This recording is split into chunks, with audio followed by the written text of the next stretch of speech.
പിന്നെ പറഞ്ഞത് എന്താണ്, ഒരു 3 മ്യൂച്വലി ഇൻഡിപെൻഡന്റ് എബിലിറ്റീസെ കുറിച്ച് പറയുന്നുണ്ട് തോണ്ടിക്ക്.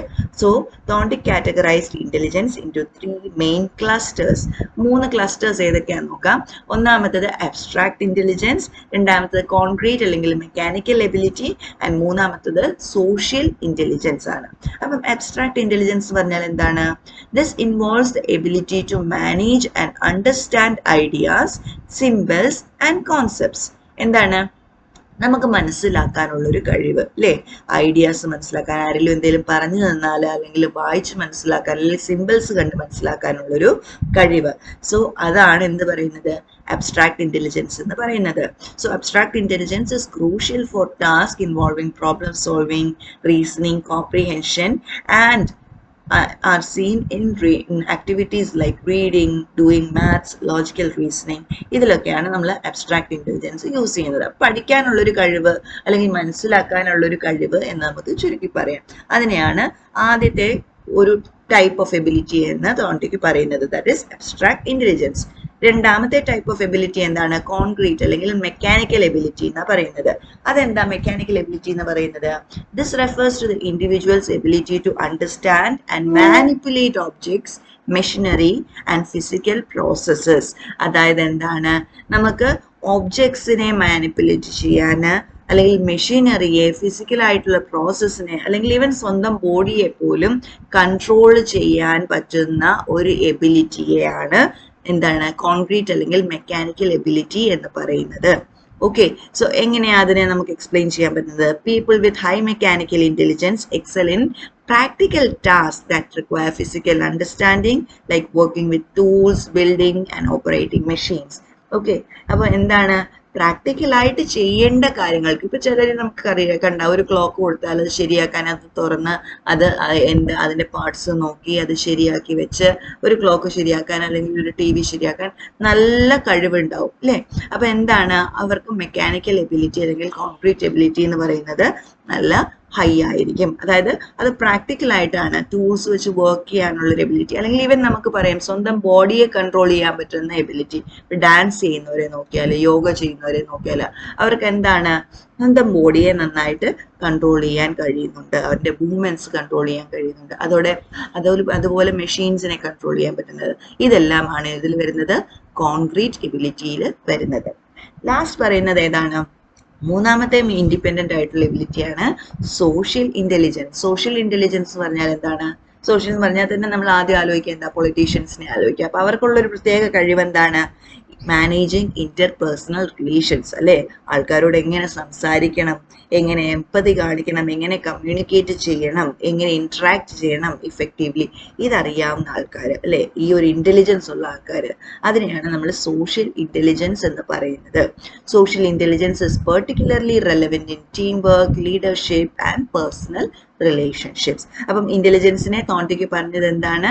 3 ഇൻഡിപെൻഡന്റ് എബിലിറ്റീസ് ഉണ്ടെന്നാണ് പറഞ്ഞത് ഇന്റലിജൻസിൽ. ഏതൊക്കെയാണ്? ആബ്സ്ട്രാക്ട് ഇന്റലിജൻസ് ഉണ്ട്, കോൺക്രീറ്റ് അല്ലെങ്കിൽ മെക്കാനിക്കൽ എബിലിറ്റി ഉണ്ട്, പിന്നെ എന്താ ഉള്ളത്? സോഷ്യൽ ഇന്റലിജൻസ് ഉണ്ട്.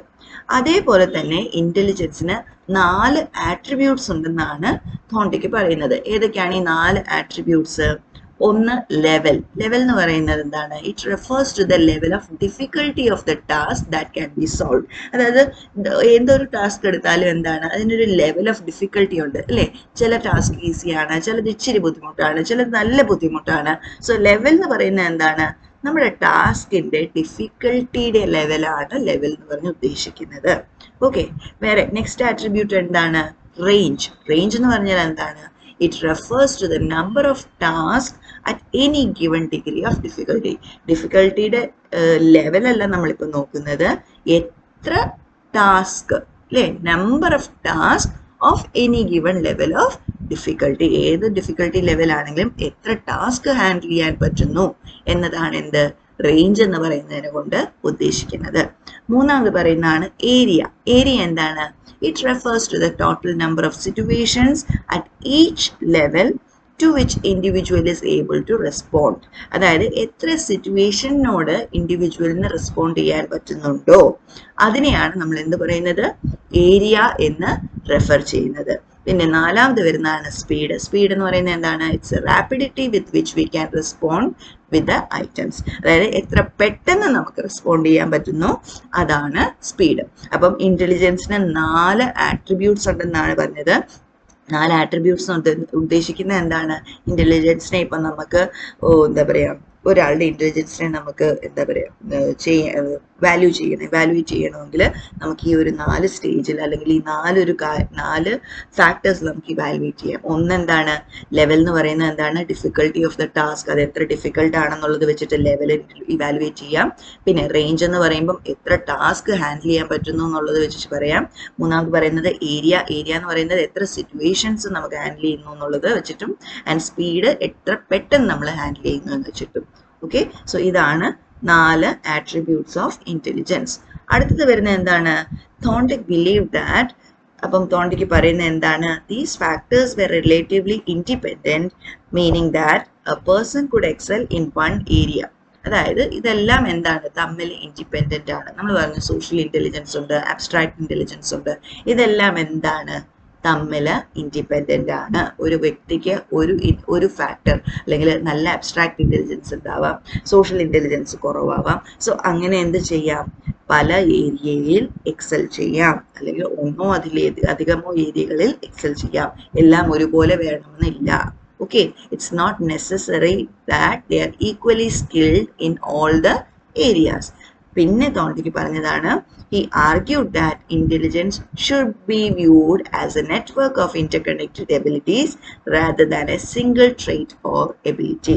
So multi-factor theory എന്ന് പറയുന്നത് തന്നെ എന്താണ്? ഇന്റലിജൻസ് എന്താണ്? a network of interconnected abilities ആണ്. അതൊരു സിംഗിൾ എബിലിറ്റി ആയിട്ട് നമുക്ക് ഒരിക്കലും കാണാൻ കഴിയില്ല. സോ ഇതാണ് തോണ്ടിക്കിന്റെ multi factor theory of intelligence.